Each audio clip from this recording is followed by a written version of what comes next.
Welcome back to Grow Like a Mother. I am Jill. I have Julie with me today, and Julie is a highly sought after speaker. She's a business coach, and she's an author dedicated to empowering entrepreneurs to build and grow successful businesses.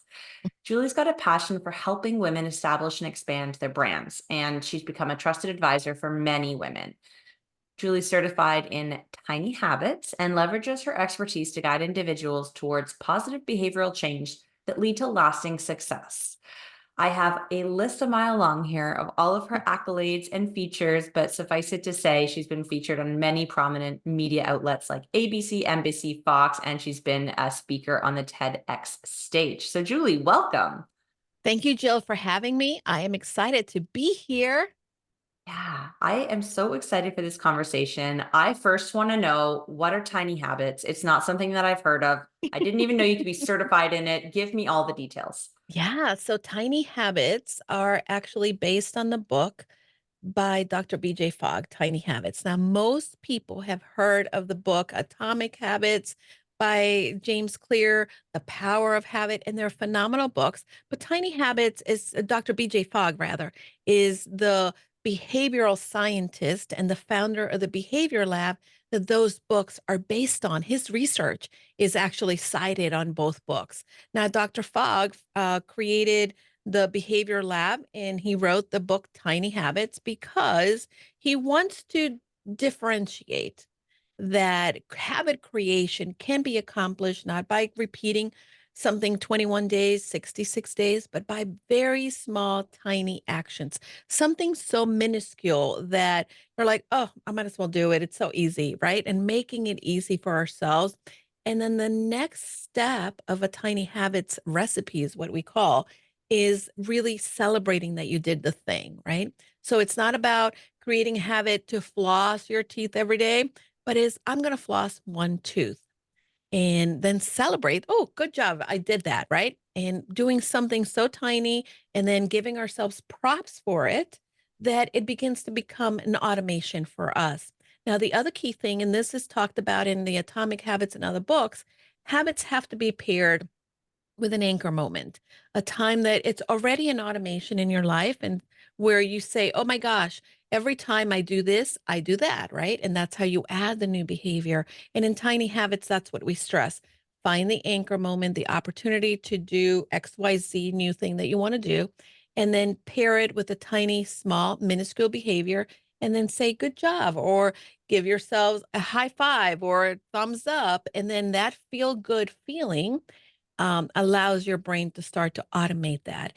And as a tiny habit coach, I went through the coaching certification through the Tiny Habits Academy that was founded by Dr. Fogg and his sister, Linda Fogg Phillips. So I love teaching this as a coach for business owners.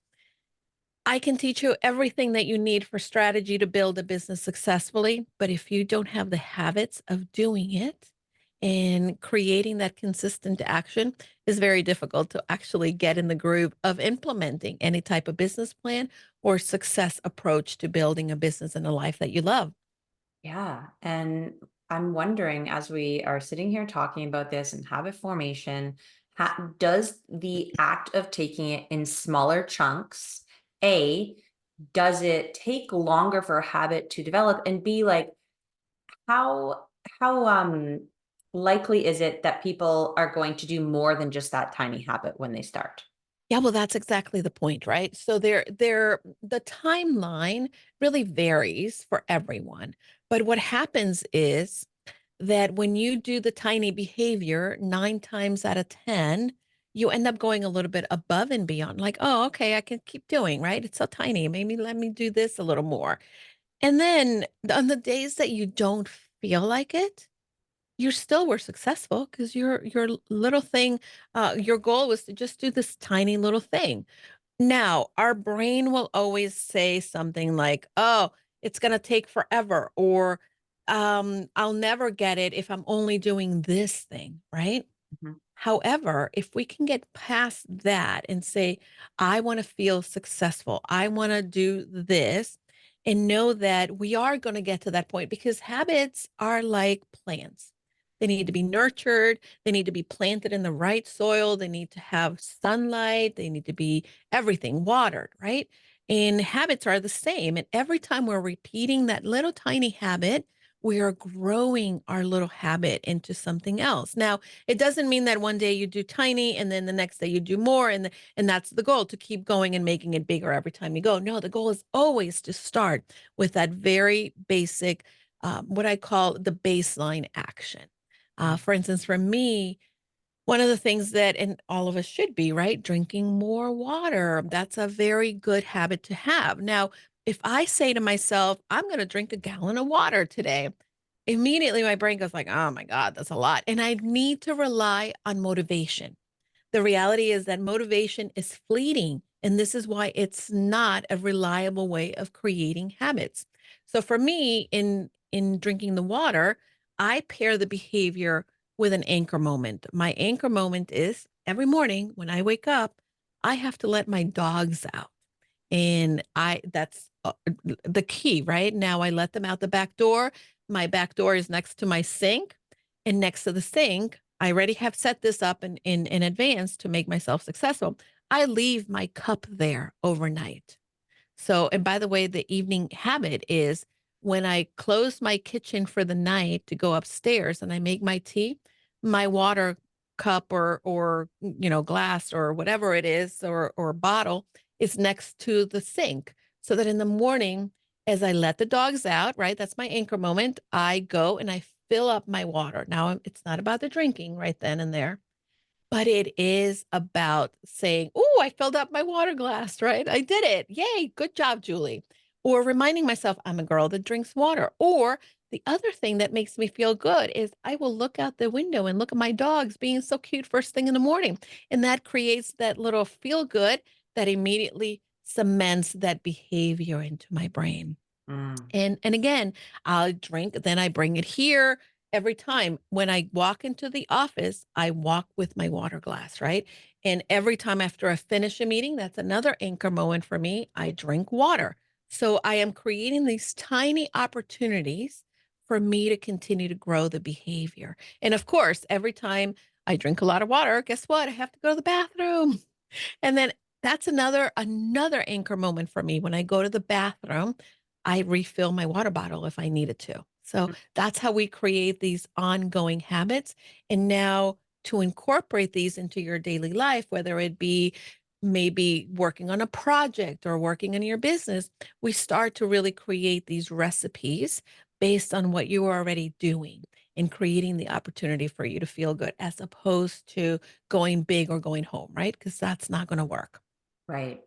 I'm thinking about a habit that I'm trying to get into that I wonder if this would work because it's not a daily habit. So I'm trying Okay. in my business to get into the habit of reconciling my books, Ooh, love it. right? And like Hmm. doing all of my bookkeeping either weekly or monthly or whatever rhythm that Yeah. I'm going to decide to. So how would I anchor in something like that when it's not every day? Yeah, amazing. So, for me, I actually do the reconciling of finances for the business every Friday. And every Friday, it's on my schedule, it's on the calendar already. Now, I do have a coaching client at noon, and I have this appointment for 1 p.m. So after I finish that coaching client, all I'm going to do, by the way, Jill, is not, reconcile the books, because when we think that, it's like, oh my God, I got to do the financials. It's going to take me forever. And I have to open that spreadsheet and then I have to go here to get that, right? Our brain immediately starts making the task really big. So what I do is I am going to open my financial accounting program. All I'm going to do is open FreshBooks and celebrate. Now, when I open FreshBooks, typically I log into the first page. The it shows me our dashboard. I see what money is coming in, and typically it ends up working out that I end up, doing whatever I need. And on the days that, wow, I've just had a really rough week, and I'm not feeling well. Like a couple of weeks ago, I was sick and I still, right, did my coaching call with a client. And then I opened the fresh books and I said, okay, I did it. Yay for me. I'm going to bed now. Knowing that in a week, I still had that, right? I still had that on my calendar and then I showed up. So, as far as I'm concerned, I'm always successful because I always do that on Fridays. To what extent? It varies, but it really does help you kind of get started. It kind of gives you that launch point that you can create the success for yourself. And that's really one of the most important things. Look at also your aspiration. Who do you want to be? Knowing the identity that you want to have will also help you show up and create those habits. For someone that is looking at your books, at your finances for your business, it means that you are running your business like the CEO of your life and business, right? So if that's the identity you want, what does it take for you to do that? And ask yourself these questions, and you will be able to start to create these tiny habits. For me, I want to be the person that grows old strong. What does that mean? It means that the person that actually shows up for herself, does a little stretch, maybe some strength training. That is exactly what we want to go ahead and do. Okay. I love it. I love it. And making it so accessible by making them small and achievable, like so that you're embarrassed if you don't do it. It's so small, right? Yeah, absolutely. I want to talk about the celebration part because this is Mhm, really fun. This is the piece that I think most people will fluff off, but it sounds like mhm. it's really important. So talk to me about like why is this so important and what kind of celebrations can we do? Because I'm just picturing like a big old high five to myself, but like what else can I do to get myself really excited? Well, one of the biggest things that you can do to celebrate is think of yourself doing something like opening an email and getting good news. How do you usually react to that? Hmm? Yeah. That's a celebration. Okay. Dr. Fogg's sister, Linda Fogg, one of the things that she does is every time she does a tiny habit, she'll take her phone and look at a picture of her grandkids, and she feels good. Celebrations don't have to be really pronounced or big. They're going to be very basic stuff, like things that make us feel good and and are repeatable. Our brain is programmed to really create new neural pathways when we feel good and our brain says, "Oh my God, that was new, but hey, I like this path. Let's do it again." And you start to replicate it. So it is important to take a look at the very small, tiny things that you can do. We actually share in the Tiny Habits Academy when we coach individuals, because, by the way, believe it or not, celebration is the toughest part that people have with the tiny habits because they're like, oh, that's awkward. I don't know if I could do that. It seems silly, but we give you 102 ways to celebrate. And again, it doesn't have to be you're throwing a party or you have pom poms. It could just be that you picture yourself, oh, that was really good. Or put your hand in your heart and go me, or anything that really gives you a little quick dose of dopamine and that feel good chemical. Okay. So it's more about the acknowledging and the feeling than it Mhm. is about like Yeah. the act of it doesn't matter what the act is. It's Yeah. as long as you get that feeling and that will Correct. Or strengthen. your brain Okay. doesn't even know the difference between you could be envisioning yourself making the basket as you're, shooting the ball in a basketball court and then winning $1 million, right? What would be that feeling? You're not actually doing it. You're just envisioning, and your brain doesn't know the difference of whether you did it or whether you're picturing it, right? So that's what you want to go ahead and do. Yeah. Wow. That's so cool. I think that is such an interesting way to look at habits, different than we were raised like Hmm. understanding, right? We were told Yeah. like, do something 10,000 hours and be an expert at it. Do something Hmm. for 30 days and it'll stick. Like Right. the science and the understanding that we have now is so helpful in how we can move forward to achieve the things that we actually want in our life without making it feel difficult to do. Yeah. Absolutely. And our brain is always going to be patterning, right? It's always going to be looking for it. First, it's going to always go to the negative. We have a negative bias in our brain. Number two, it's also going to be looking for the opportunity to tell you it's not going to work. But if we're giving it evidence that it does, right? And by the way, I do believe that doing something for 10,000 hours, right, is important, but the consistency of the action is more important. A lot of people think, oh, if I do this for an hour, you're never going to get to an hour, right? But you can get to 60 minutes in if you're doing it consistently, right? I like the analogy, and I had a coach tell me this. She's like, "You're trying to go too big." And this is before I knew Tiny Habits. You're trying to go too big, and then when you fail, you end up beating yourself up, and then you don't do it for a long time. And you're like, "Oh, I didn't do it for a long time." Now you feel even worse, and you go down that rabbit hole of despair and compare, right? But if you are filling your bucket rather than by opening the faucet and having it just drop the bucket, if you're just doing it one drop at a time, the bucket is going to get filled. It might take you a little longer, but the consistent action may actually work out that it's not as long as you're going to think. Because when you stop, it takes you longer for you to start again. Yeah, that's the truth for sure. I Mhm. think we can all remember a time where we started something and we were gung Yeah. ho, whether it be a diet or an exercise plan Hmm. or some sort of project, and then life gets in the way, and you skip it for Yeah. a day or two, and then you start to think like, oh well, now I have to put in twice the effort when I come back to it, and you just never get back to it. Yeah, and this is where creating that identity for yourself is important because if you stop, right, for whatever, and life happens to all of us, Jill. I went away and I got sick when I came back and it's easy to say, "Oh, I didn't do that. Oh my gosh, and I'm out of the routine." But if we just remind ourselves of our identity, "Hey, I am a girl that works out every day. I am a girl that does this," right?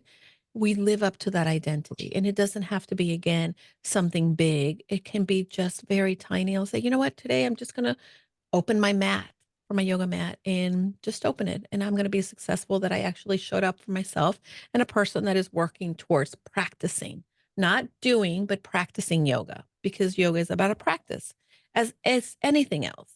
Yeah. Have you read The Lazy Genius? Yes. I I'm love just the lazy genius. Yes. She's I'm so good. listening now to it, Mhm. but it's reminding me about how she tells a story about doing Yeah. one down dog every day. Yeah, and I remember when I first read this, and it's funny because when I was reading The Lazy Genius, it was during the pandemic. And by the way, again, I was doing a lot of research on habits because I was in the process of writing my book, but also I knew that there was a piece that was missing for me. There was a piece. Like I know that I would do it 21 days. I would track 21 days or 66 days. And I'm like, why can I get motivated? I can't believe this. I want to be motivated. And I read that and I thought, huh, a downward dog. Immediately my brain went to, oh, that's going to take you forever. You'll never do. What is one downward dog going to do for you? That's not going to do anything. But I started doing that. And then I actually met Dr. Fogg. I don't know if you remember Clubhouse. That's where I met him. Yeah. And I heard him speak and I thought, oh, this makes sense.